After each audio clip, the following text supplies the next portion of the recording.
Welcome to my friends. देखिए, आज शिक्षक दिवस है। शिक्षक दिवस के उपलक्ष्य में ढेर सारी शुभकामनाएं। देखिए, हैप्पी टीचर्स डे। शिक्षक दिवस है क्या, और शिक्षक दिवस पे हम आपको एक स्पीच बताते हैं और सुनाएंगे भी। आप लोग जरा ध्यान से सुनिएगा। शिक्षक है क्या, शिक्षक का इस समाज में स्थान कहाँ है, और शिक्षक का समाज से कितना बिलीफ है, आज हम इसको आपको ध्यान से बताएंगे। और ये भी बताएंगे शिक्षक का जो है पेरेंट्स से कितने बीच की डिस्टेंस है, और कहाँ पे ज़्यादा शिक्षक पूजनीय है। ठीक है, तो देखिए, सबसे पहली बात बताएंगे आपको। शिक्षक दिवस जो है डॉक्टर सर्वपल्ली राधाकृष्णन, जो कि हमारे भारत के दूसरे राष्ट्रपति रह चुके हैं।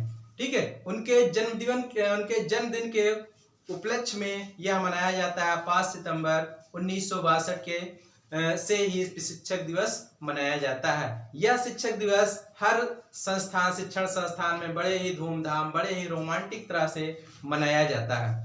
तो शिक्षक और शिक्षक का गुरु का छात्र से क्या संबंध है, और गुरु का माता पिता से क्या संबंध है, उसको ध्यान से देखिए। पहले गुरु का माता पिता से संबंध देखिए। गुरु और माता पिता दोनों एक दूसरे के बंधन से जुड़े होते हैं। माता पिता का काम क्या है? केवल वृक्ष लगाना। माता पिता का काम केवल है वृक्ष लगाना और पानी देना, जल देना। बाकी उस वृक्ष में फल देना, उस वृक्ष को सुशोभित बनाना, उस वृक्ष को पूजनीय बनाना, इन सारे काम को करना शिक्षक का होता है, गुरु का होता है। उस वृक्ष को पूजनीय बनाना, उस वृक्ष को समाज में सर्वोपरि स्थान दिलाना, ये सारा काम जो है एक शिक्षक का होता है। एक शिक्षक की ही भूमिका होती है। इसलिए माता पिता और गुरु जहां साथ मिलते हैं, तो छात्र सबसे पहले गुरु को ही प्रणाम करते हैं। क्यों? क्योंकि अगर समाज में रहना है, एक सम्मान, एक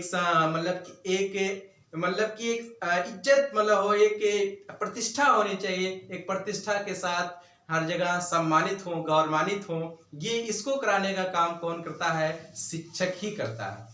ठीक है, तो अब हम आते हैं गुरु की सच्ची राह। गुरु जो है की चाह जो है सच्चाई पे कैसे चलती है, ये ध्यान से देखिए।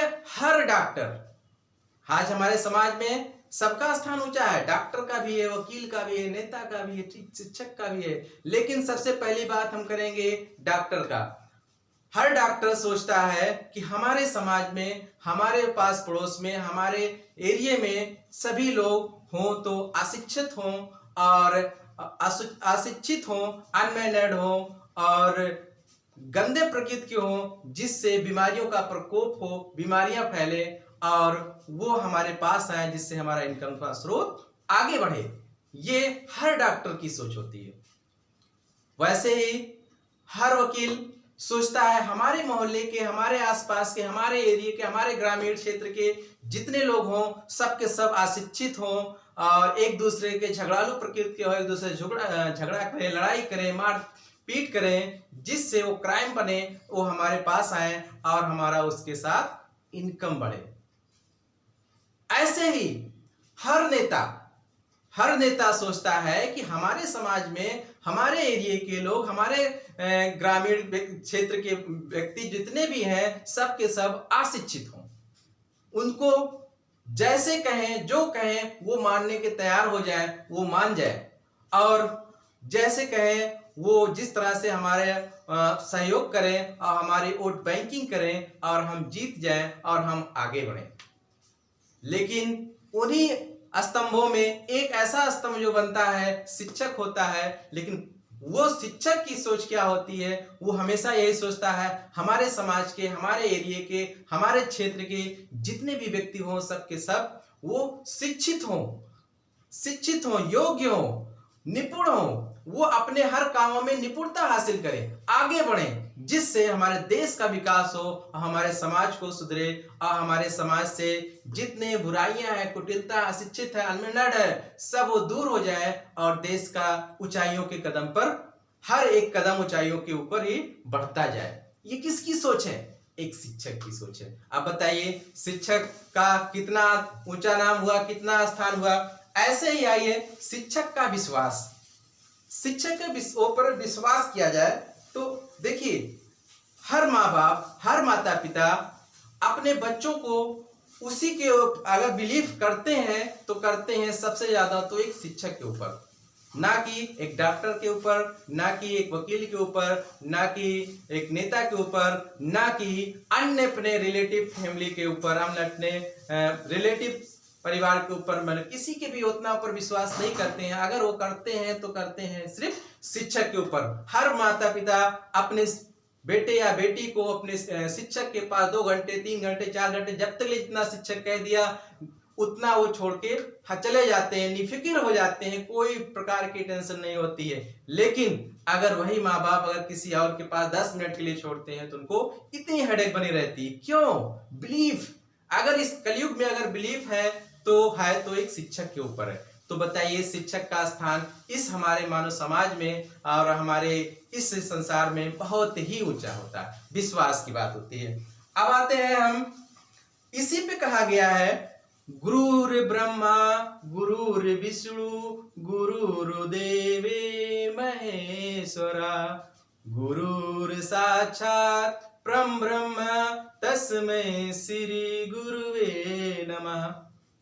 जैसा कि कहा गया है, हमारे पुराणों में भी कहा गया, गुरु ही ब्रह्मा है, गुरु ही विष्णु है, गुरुर्देवे महेश्वरा। मतलब कि गुरु जो है तो सब कुछ है, गुरु ही ब्रह्मा है, गुरु ही विष्णु है, गुरु ही देव, गुरु ही सब कुछ है, गुरु ही शंकर है, भोलेनाथ है। मतलब इस सृष्टि को रचने वाले, सृष्टि को विधाता जिसने रचना है, उन सब में गुरु का ही स्थान पाया गया है। तो कहने का मतलब ही गुरु ही ब्रह्मा है, गुरु ही विष्णु है, गुरु ही महेश्वर है, भोलेनाथ है।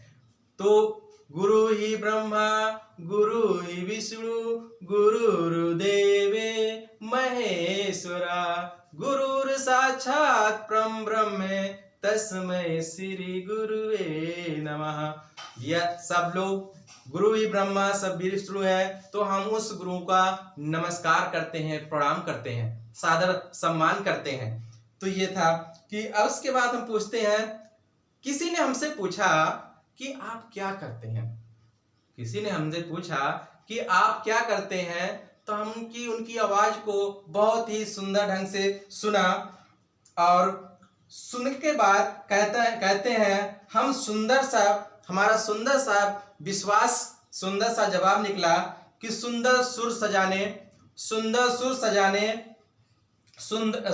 सजाने को साज बनाता हूँ, सुंदर सुर सजाने को साज बनाता हूँ, नौसिखिया परिंदों को बाज बनाता हूँ। मतलब किसी ने हमसे कहा कि आप क्या करते हैं, उनकी बातों को सुनकर हमने कहा कि हम सुंदर सुर को साज बनाता हूँ, नौसिखिया परिंदों को बाज बनाता हूँ। चुपचाप सुनता हूँ शिकायतें सबकी, तब दुनिया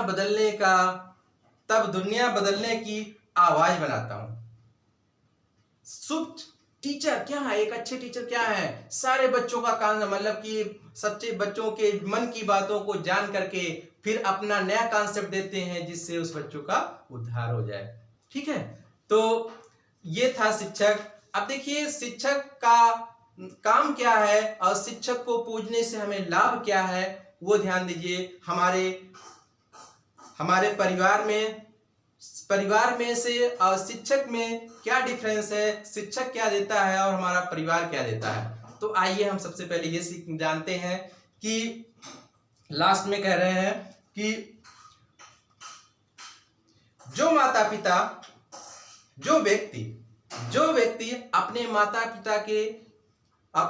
जो व्यक्ति अपने पिता को चरण स्पर्श करता है तो वो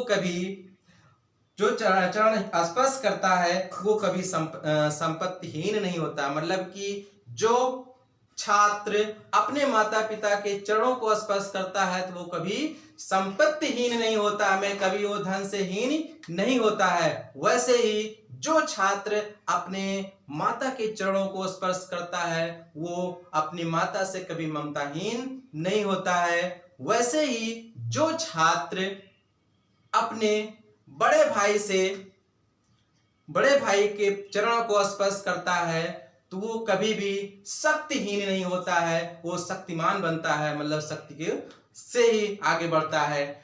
जो छात्र अपने बड़ी बहन का सम्मान करता है, अपने बहन का पैर छूता है तो वो कभी भी चरित्रहीन नहीं बनता है, वो हमेशा चरित्रवान बनता है। लेकिन जो छात्र अपने गुरु का प्रणाम करता है, अपने गुरु का चरण स्पर्श करता है तो कभी भी लाइफ में कभी भी बुद्धिहीन नहीं होता है, वो हमेशा वो बुद्धिमान होता है। ठीक है, तो आज आपको अच्छा लगता है तो लाइक करिएगा, शेयर करिएगा, कमेंट करिएगा। अब नेक्स्ट मिलेंगे। Thank you very much.